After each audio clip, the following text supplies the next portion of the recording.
सबसे प्यारी है, माँ तू जग में न्यारी है।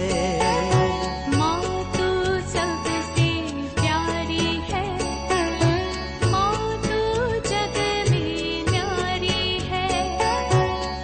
अपने आंचल में रखना, अपने आंचल में रखना, हमें वरदानों से भरना।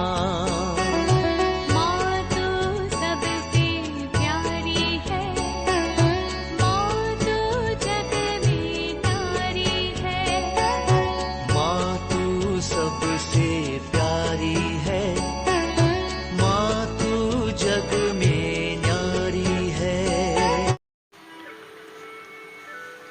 पिता, पुत्र और पवित्र आत्मा के नाम पर आमीन। आप सबों को जय यीशु। सूक्ति ग्रंथ उसके अध्याय 17 वाक्य 13। Proverbs chapter 17 verse 13। जो भलाई का बदला बुराई से चुकाता है, उसके घर से विपत्ति कभी नहीं हटेगी।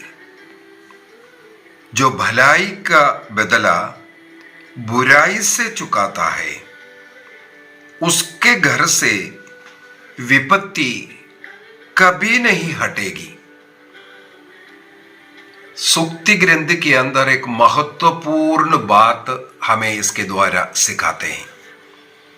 अनेकों लोग अपने जीवन में अन्य लोगों के द्वारा किए हुए धोखे के विषय में, ऐसे लोगों के लिए प्रार्थना करने के विषय में मुझसे संपर्क करते हैं।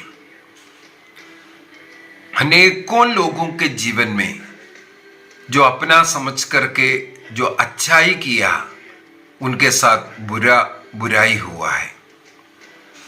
जो अपने लोगों के साथ उनके अच्छाई के लिए, उन्नति के लिए उनका मदद किया, वो मदद का, वो अच्छाई का बदला उनके साथ फिर बुराई में करना, चाहे रिश्तेदार हो, चाहे दोस्त बन करके हो, चाहे प्रार्थना करने वाले के नाम से। पता नहीं किस किस प्रकार आजकल इस प्रकार का धोखाधड़ी चलते रहता है। लेकिन बाइबल का वचन हमें सिखाता है कि जो इस प्रकार जो अच्छाई करने वालों के साथ यदि आप बुराई करोगे, जिस उम्मीद लेकर के आपकी मदद किया, आपका मददगार बन करके आया, उनके साथ यदि आप बुराई करना शुरू करेंगे, बाइबल साफ साफ हमें सिखाता है कि उसके घर से विपत्ति कभी नहीं हटेगी। कई लोग ईसाइयों के साथ इसलिए भी बुराई करते हैं क्योंकि वे लोग लड़ाई झगड़ा करने के लिए नहीं आएगा, सहते हैं। और कोई कोई लोग बाइबल का वचन को भी याद दिला देता है, प्रभु ने ये कहा, वो कहा बोल करके। मत्ती का सुसमाचार उसके अध्याय 5 वाक्य 44 से आगे अगर हम पढ़ेंगे, प्रभु यीशु मसीह अपने शत्रुओं को भी प्रेम करने के लिए कहते हैं। जो तुम्हारे साथ बुराई करता है, उनके साथ अच्छा व्यवहार करने के विषय में। इस प्रकार स्वर्गीय पिता की संतान बन जाओगे। जो आपके साथ बुराई कर रहा है, आपका अत्याचार कर रहा है, उनके साथ भलाई करो, उनके लिए प्रार्थना करो, उसको सहन करो। ये सब बाइबल में लिखा हुआ है। और आखिरी में वाक्य 48 के अंदर लिखा है, इस प्रकार तुम पूर्ण बनो जैसे तुम्हारा स्वर्गीय पिता पूर्ण है। उसी प्रकार संत लूकस भी ये इसी बात को लिखते हैं। लूकस का सुसमाचार अध्याय 6 वाक्य 29 से, जो तुम्हारे एक गाल पर थप्पड़ मारता है उन्हें दूसरा भी दिखा दो, जो छीनता है उन्हें दे दो, ऐसे इसे बोल करके जो सिखाता है। कई लोग सोचते हैं हाँ, इसका मतलब हम लोगों को सहन करना है, या जो देने के बाद वापस मांगेगा उनको इस प्रकार का पाठ भी सुनाते हैं। संत पौलुस रोमियो को लिखते हुए भी ये सिखाते हैं। रोमियो का पत्र उसके अध्याय 12 में हम लोग पढ़ते हैं वाक्य 18 से 21 तक वचनों को अगर हम पढ़ेंगे, इसी प्रकार का कुछ वचन हम लोगों को देखने के लिए मिलता है। जहां तक हो सके आप अपनी और सबों के साथ मेल मिलाप बनाए रखें। क्रिस्तीय लोग इसके लिए बहुत कोशिश करते हैं, चाहे हमारे साथ अन्याय किया, बुरा किया, तब भी उन्हें क्षमा करना, सहन करना, प्रेम करना, इस प्रकार। इसके बाद संत पौलुस लिखते हैं, आप स्वयं बदला मत लो, बल्कि वो ईश्वर के प्रभाव पर छोड़ दो करके, क्योंकि जो लेवी ग्रंथ उसके अध्याय 19 वाक्य 18 में और विविध ग्रंथ अध्याय 32 का वाक्य 35 में हम लोगों को यह सिखाते हैं कि प्रतिशोध प्रभु का अधिकार है, इसलिए हमें एक दूसरे को प्यार करना है। यदि आपका शत्रु भूखा है उसे खिला दो, प्यासा है तो पिला दो। इस प्रकार जलते अंगारों का ढेर उसके सिर पर आप डालते हैं, अर्थात उसको पश्चाताप मिलने के लिए आप इस प्रकार का कार्य करो। आप लोग बुराई से हार ना मानना, बल्कि भलाई के द्वारा बुराई पर विजय प्राप्त करो। इस प्रकार बाइबल के अंदर अनेकों वचन हैं जो दूसरों द्वारा देने वाला दुख, कष्ट, अपमान और जो धोखाधड़ी, सहन करो, सहन करो। क्या इसका अर्थ यह है हम ईसाई लोग देते रहो और दूसरों से हम बुराई लेते रहो? ये कतई नहीं है। इस प्रकार गलत व्याख्या इसके लिए नहीं करना भी चाहिए। कोई अगर अपना भाई समझ करके किसी का मदद करता है, हाल ही में ही कोई भाई में से करा था, उन्होंने उनके किसी रिश्तेदार को बहुत मदद किया, क्योंकि उन लोग कंगाल थे, कुछ नहीं था।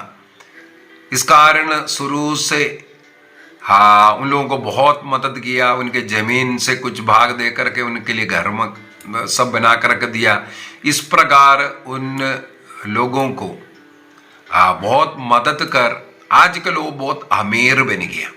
और ये जो मदद देने वाला कुछ कष्ट पीड़ा में है, लेकिन इस समय पर वे लोग जो इनसे मदद लेकर इवन घर तक, जमीन, घर सब इनके द्वारा मिला है, अभी इनके संकट में वो मदद नहीं कर रहे। कितना हृदय भेदक बात है। यही सूक्ति ग्रंथ के अंदर लिखा हुआ है, जो भलाई की बदला बुराई से चुकाता है उनके घर से कभी विपत्ति नहीं हटेगी कर करके लिखा है। आपके साथ आपका भाई, आपका पहचान वाला या प्रभु भक्त पता नहीं किस प्रकार सोच करके आपके मदद किया। कई लोग इस बात को दूसरों को लूटने के लिए इस्तेमाल करते हैं, लूटने के लिए। एक प्रकार वो एक धंधा बना कर रखा है, दूसरों से मांग करके खाना, दूसरों से मांग करके मकान बनाना, दूसरों से मांग करके जीवन जीना। इस प्रकार एक धंधा बना कर रखने वाला भी मिलेगा, और उनको देने वाला उनको कुछ नहीं देगा। अब भी देता हूं बोल करके कोई कुछ उधार लेते हैं पैसा, इसके बाद वापस उस तरफ देखता ही नहीं। एक बहन कुछ समय पहले मुझसे कहा, वो एक टीचर है, जिस स्कूल में वो टीचिंग करते हैं उसी स्कूल का एक और दूसरा टीचर, और ये जो पहले वाला टीचर है उनको एक मकान बनाना है, कहीं मकान नहीं तो खरीदना है। इस प्रकार जब दोस्त आपस में बात करते हैं, इन्होंने किया हाँ हम लोगों का अपना मकान नहीं, हम लोगों के लिए कहीं मकान बनाना है या मकान खरीदना है। तो उस दूसरे टीचर ने बोला हाँ मेरा एक मकान है, आओ दिखाते हैं बोल करके एक दिन उनको ला करके एक घर दिखाया।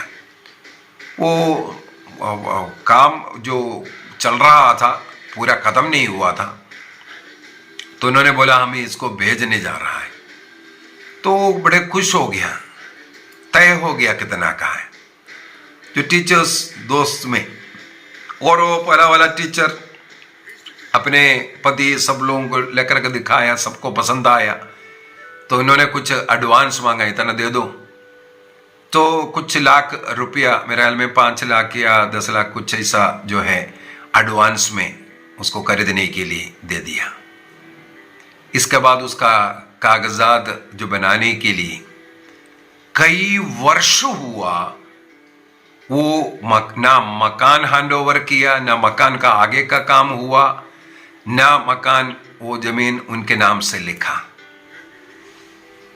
वे लोग अपनी जिंदगी में जो पैसा इकट्ठा किया पूरा किसी के हाथ में, साथ में काम करने वाला सोच करके। बाद में ये भी पता चला उसी टीचर ने दूसरे किसी को भी वही मकान दिखाया, इसके बाद उनसे भी लाखों रुपया लिया। ये इन्होंने धंधा शुरू किया और जांच में ये पता चला सचमुच में वो मकान उनका ही नहीं था, किसी और का मकान दिखा करके ये पैसा हड़पने वाले। देखो, साथ में नौकरी करने वाले इस प्रकार धोखाधड़ी करेगा कि कौन जानते हैं। आखिर में वो महिला तो जेल तो गया, लेकिन इन लोगों का पैसा आज तक मेरे विचार में उनको लौटाया नहीं है, वापस नहीं मिला है। कई लोग इस प्रकार अपना दोस्त मान करके या प्रियजन रिश्तेदार मान करके जो पैसा लेते हैं। मैं स्वयं इस प्रकार का धोखाधड़ी का शिकार हो चुका हूँ।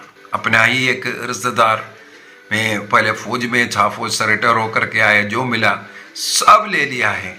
आज मेरे ख्याल में 25 वर्ष से ज़्यादा हो गया, एक पैसा भी नहीं दिया है। बड़े आराम से वे लोग भी जी रहा है।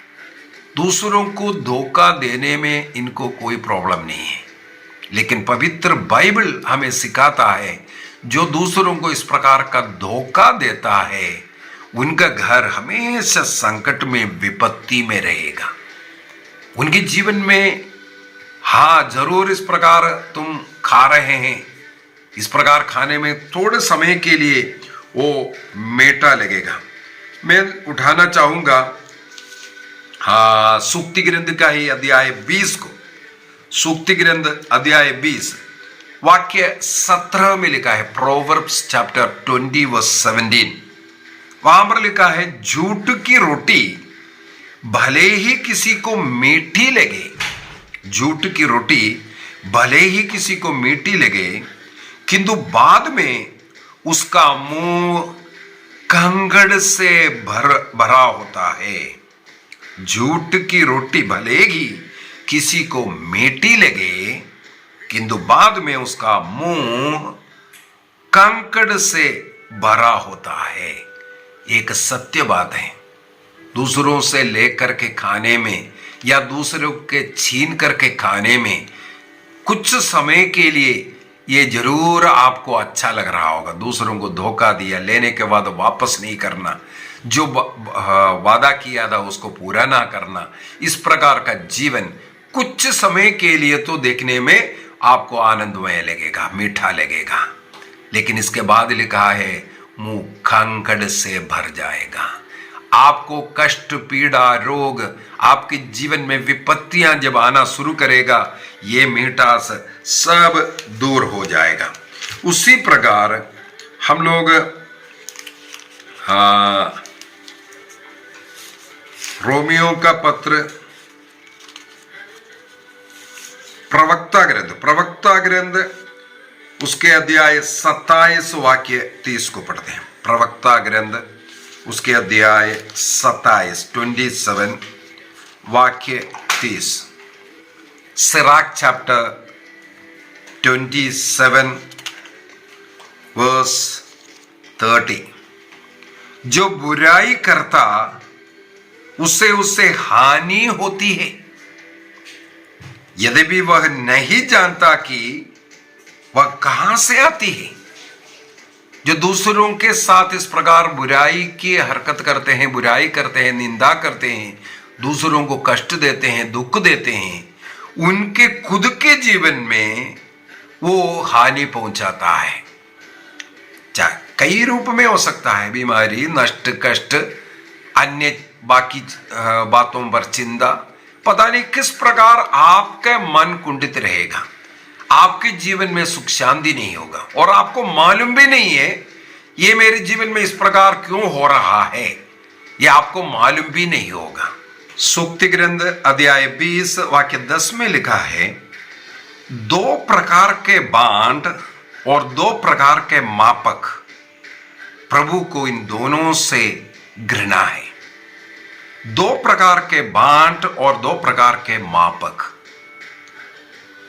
लेने के लिए एक माप और देने के लिए दूसरा माप या बांट।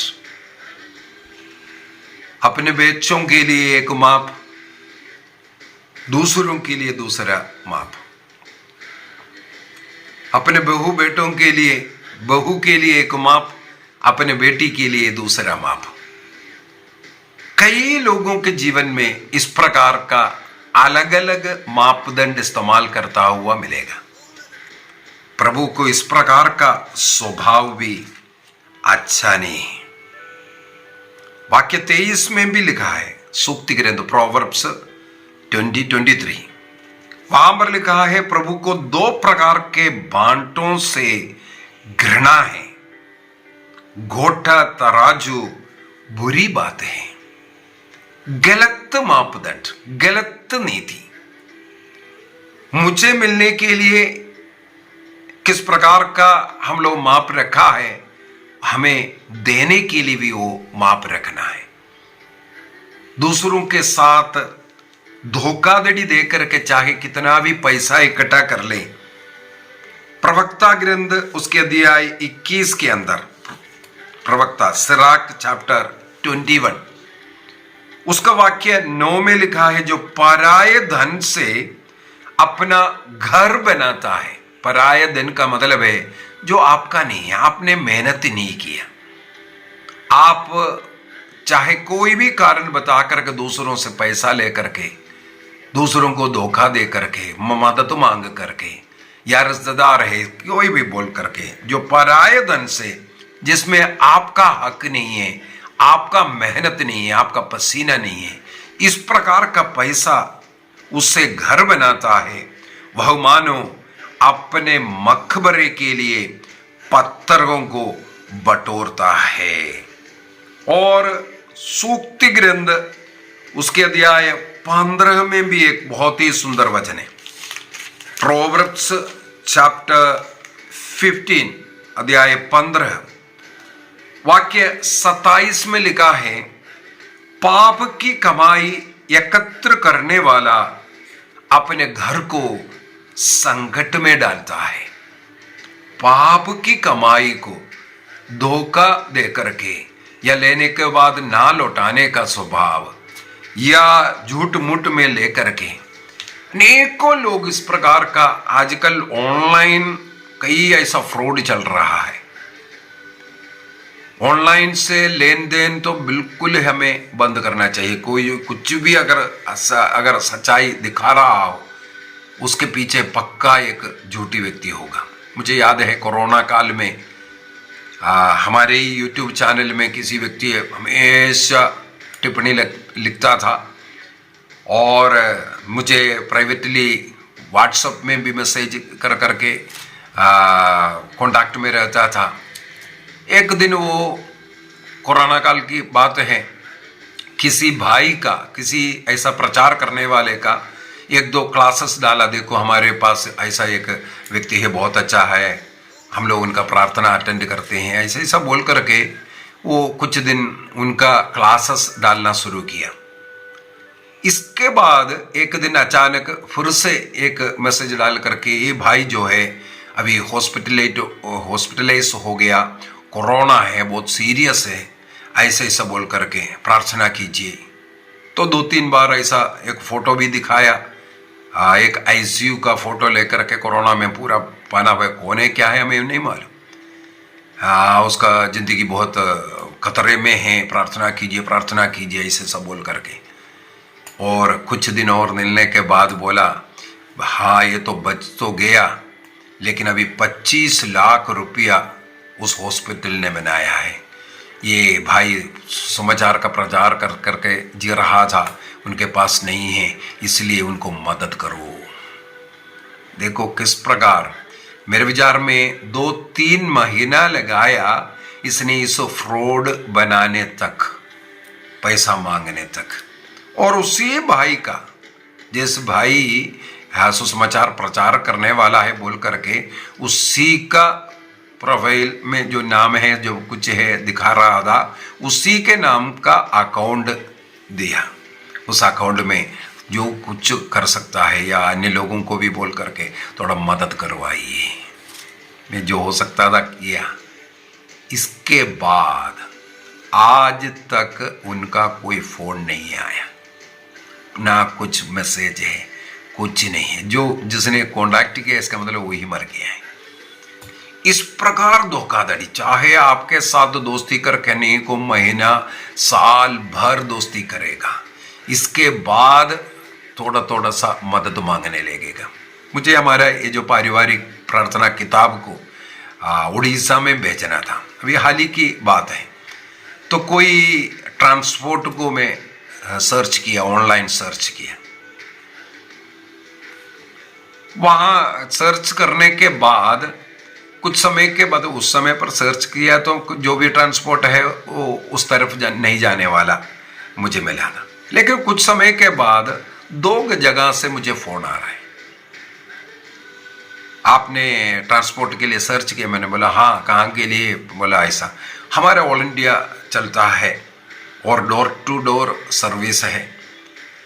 और उन्होंने अपना पूरा डिटेल्स डाला, ट्रक का पूरा पेपर्स, ट्रक का फोटो, और जो ड्राइवर है उसका आइडेंटिटी कार्ड, उसका फोटो, सब कुछ हमें बेच करके दिया। और हम ऐसा सामान डोर टू डोर आपके घर से ही कलेक्ट करेगा और जहां एड्रेस है उस एड्रेस में देगा। इसके बाद उन्होंने कुछ इतना रुपया में ये बंडल उधर डिलीवर करेंगे, ये भी बोला। कुछ समय के बाद फिर से फ़ोन आया, यदि आप भेजना है तो आज ट्रक तैयार है और जल्दी सामान पैक कीजिए, सामानों का फ़ोटो दिखाइए, ये है वो है, कई चीज़ें। तो मेरे मन में धीरे धीरे विश्वास आने लग गया और मेरे 1-2 बातों में मुझे डाउट भी लगा, क्योंकि उन्होंने 4 दिन में केरल से उड़ीसा इसको पहुंचाने के विषय में बता रहा है। मुझे मालूम है 4 दिन में कोई भी ऐसा ट्रक है वहां तक नहीं जा सकता। मैंने सोचा हाँ, दुकान वाला दुकान चलाने के लिए कर रहा होगा। इसके बाद जनरली ट्रांसपोर्ट में जहां डिलीवरी होता है वहां से पैसा कलेक्ट कर किया जाता है, लेकिन इन्होंने बोला आधा पैसा यहाँ देना है और आधा डिलीवरी के बाद देना है। मुझे डाउट तो था, फिर भी मैंने सोचा थोड़ा ट्रायल कर देते हैं। आधा पैसा जब डाला, इसके बाद उन्होंने एक बिल बना करके मेरे को डाला, ये आपको कलेक्शन के लिए आने वालों को दिखाना। इसके बाद उन्होंने फ़ोन कर करके बोला देखो आपने आधा किया लेकिन कंप्यूटर में आधा वाला सिस्टम नहीं है, आपको बाकी पैसा भी भरना पड़ेगा तभी कलेक्ट होगा, क्योंकि आपके पास थोड़ा सा सामान है उसके लिए फुल पेमेंट देना पड़ता है। चलो देखते हैं। तब भी मैंने बात किया, इसके बाद मैंने वो भी दिया, बस ख़त्म हो गया। उनको जो मिलना था, चाहे कितना भी पैसा कम हो या ज़्यादा हो, वो उससे वो खुश हो गया। इसके बाद कोई कॉन्टैक्ट ही नहीं है। तो इस प्रकार अनेकों जगह हम लोग कुछ सर्च कर रहा होगा, जैसे कुछ लोग सामान भेजने के लिए डालते हैं, लेकिन वहां सब हमें मिलेगा कुछ ना कुछ ऐसा फ्रॉड लोग। और पवित्र बाइबल में लिखा है जो लोग इस प्रकार का पैसा कमा रहा है, उनके जीवन को, उनके घर को वो संकट में डाल रहा है। दिन भर इस प्रकार दूसरों के लिए धोखाधड़ी का काम सोच करके कार्य करते रहता है, उनके जीवन में कभी भी खुशी, आनंद नहीं मिल सकता है। सिराक चैप्टर 27 से एक और वचन मैं उठाना चाहूंगा। प्रवक्ता ग्रंथ अध्याय 27 उसके वाक्य 30 में लिखा है, जो बुराई करता है उससे हानि ही होते हैं। जो कार्य आप कर रहा है वो कार्य आपको संकट में डालेगा। आप किसी के साथ धोखा देकर के पैसा लिया, वो पैसा आपको भी मालूम नहीं पड़ेगा, आपके जीवन से उससे मेरे विचार में दुगने से ज्यादा नष्ट कष्ट होगा। आपके घर में संकट, नष्ट कष्ट, बीमारियां या पुलिस केस, इस प्रकार का कई चीजें जीवन में हो करके आपको उसका कष्ट झेलना ही पड़ेगा। इसलिए प्रज्ञा ग्रंथ उसके अध्याय 11 वाक्य 16 के अंदर, Book of Wisdom chapter 11 verse 16, बहुत ही सुंदर एक स्वर्ग का नियम मैं आपको सिखाने जा रहा हूं। स्वर्ग में एक नियम है, वो नियम में यह लिखा हुआ है, Book of Wisdom chapter 11 verse 16, जिससे वे समझे कि कोई जिसके द्वारा पाप करता है उसी के द्वारा उसे यंत्रणा दी जाती है। हमें यह समझने की जरूरत है, हम किस प्रकार का दूसरों के साथ व्यवहार कर पाप कर रहा है, धोखाधड़ी किया, आपके जीवन में भी उसी प्रकार का धोखाधड़ी या दर्द या कुछ आपको सहन करना पड़ेगा। यह 100% है। यह स्वर्ग का नियम बनाया हुआ है। जिसके द्वारा पाप करते हैं उसी के द्वारा उसे यंत्रणा दी जाने के विषय में। इसके लिए अनेकों उदाहरण बाइबल से हैं। एक छोटा सा उदाहरण याकूब का जीवन ले लो। याकूब अपने साहब भाई के साथ धोखा देने वाला था। पेट में ही भाई का पैर पकड़ते रहने वाला व्यक्ति।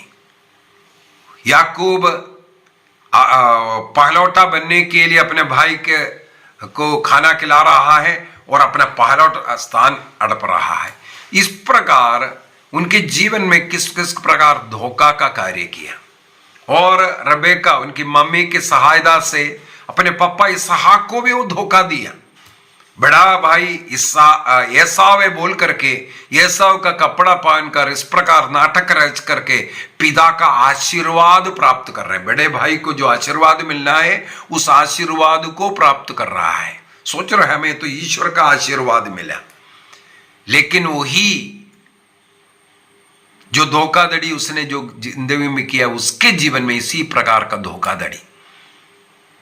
उसने जो शादी किया, उस शादी में जिस लड़की से वो प्यार कर रहा था उस लड़की ने उसकी बड़ी वाली जिससे वो नफरत करती है उस लड़की उसको दिया गया अपने मामा लाबान के द्वारा।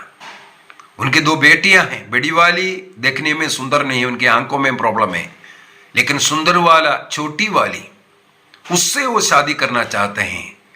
लेकिन उस छोटी सुंदरी के जगह बड़ी जिससे वो नफरत करती है उसके साथ शादी हुआ। और मामा ने कहा बड़ी वाली रहते वक्त छोटी से शादी करवाना हमारा संप्रदाय नहीं है बेटा, इसीलिए ऐसा हुआ। और उस घर में उसको 7 वर्ष तक गुलामी का जीवन जीना पड़ा। मामा का घर है, लेकिन वह अपने बेटी को शादी में देने के लिए 7 वर्ष का काम मांगा और दूसरा बेटी को भी देने के लिए, इसका मतलब 7 और 7 14 वर्ष का एक प्रकार का गुलामी का काम उसको वहां अपने मामा के घर में करना पड़ा। जो धोखा देने वाला जिंदगी में इस प्रकार का धोखा, हमें इसलिए इससे बच कर रहने की जरूरत है।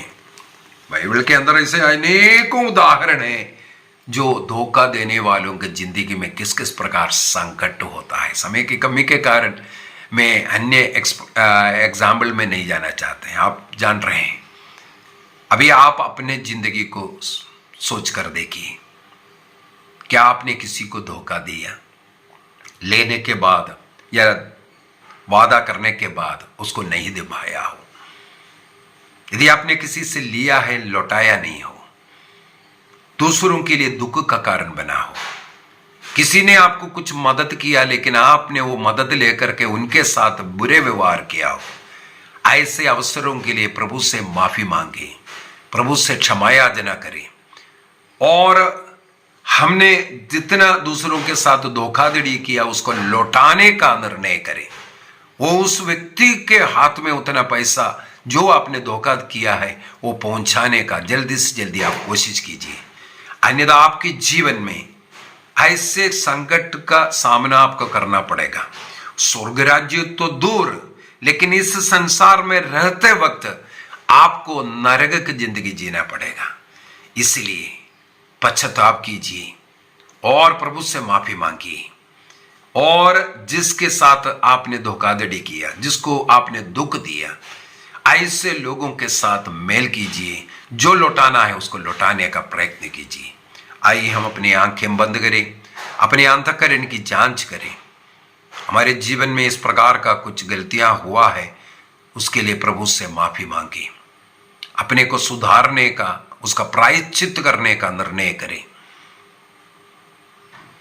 जितना हमने दूसरों के साथ धोखा किया, हमारे जीवन में इस प्रकार धोखा ना होवे, इसलिए हमें उनके साथ मेल करना जरूरी है। ऐसे पैसे से हम घर नहीं बना सकता।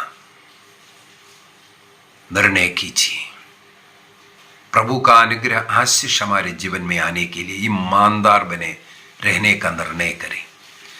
पिता, पुत्र और पवित्र आत्मा के नाम पर आमीन। आप सबों को जय यीशु।